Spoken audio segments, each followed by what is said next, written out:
गोविन्द जय जय गोपाल जय जय गोविन्द जय जय गोपाल जय जय राधारमण हरि गोविन्द जय जय गोविन्द जय जय गोपाल जय जय राधारमण हरि गोविन्द जय जय ईश्वरः परमः कृष्णः सच्चिदानन्दविग्रहः अनादिरादिर्गोविन्दः सर्वकारणकारणं चिन्तामणि प्रकरसद्मसु कल्पवृक्ष लक्षावृतेषु सुरधीरविपालयन्तं लक्ष्मीसहस्रशामि वेणुं क्वणन्तमरविन्ददलायताक्षं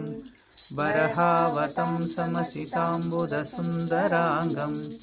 कन्दर्पकोटिकमनीयविशेषशोभं गोविन्दमादिपुरुषं तमहं भजामि चन्द्रकलसद्वनमाल्यवंशी रत्नाङ्गदं प्रणयकेलिकलाविलासं श्यामं त्रिभङ्गललितं नियतप्रकाशं गोविन्दमादिपुरुषं तमहं भजामि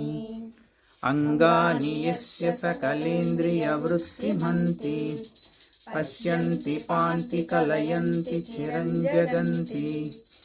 आनन्दचिन्मयसदुज्ज्वलविग्रहस्य गोविन्दमादिपुरुषं तमहं भजामि अच्युतमनादिमनन्तरूपम् आद्यं पुराणपुरुषं नवयौवनं च वेदेषु दुर्लभमदुर्लभमात्मभक्तौ गोविन्दमादिपुरुषं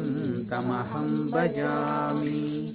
कोटिशतवत्सरसम्प्रगम्यो वायोरदापि मनसो मुनिपुङ्गवानां सोऽप्यस्ति यत्र पदसीम्य विचिन्त्य तत्त्वे गोविन्दमादिपुरुषं तमहं भजामि